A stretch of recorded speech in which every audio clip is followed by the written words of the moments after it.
creativitat és una qualitat que posseeix tot ésser humà, però com tot, s'ha de pensar una estona per treure millors resultats. Per exemple, en fer un dibuix, si donem un full en blanc amb un quadrat al centre i deixem 4 minuts per dibuixar, la creativitat és molt major que si només en deixéssim 2. Ningú no és menys creatiu que algú altre, només té una manera diferent de pensar, així com cap dels dibuixos que veurem a continuació té una relació aparent amb un altre.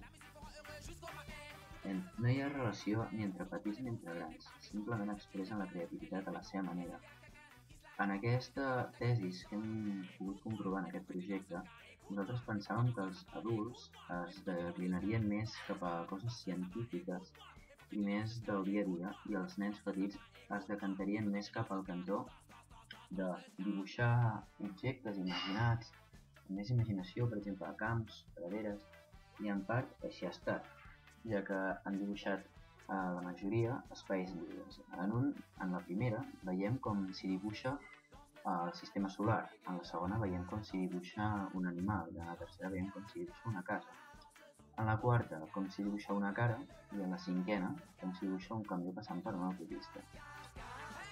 Aleshores, nosaltres, això no compleix la nostra hipòtesi, ja que es veuen les coses de diferent manera.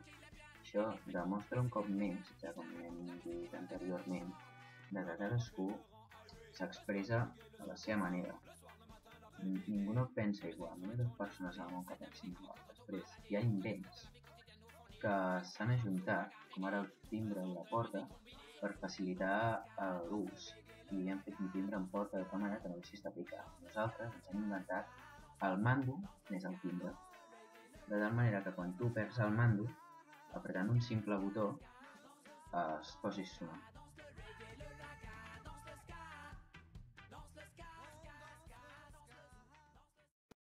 Mando, que tinc una idea.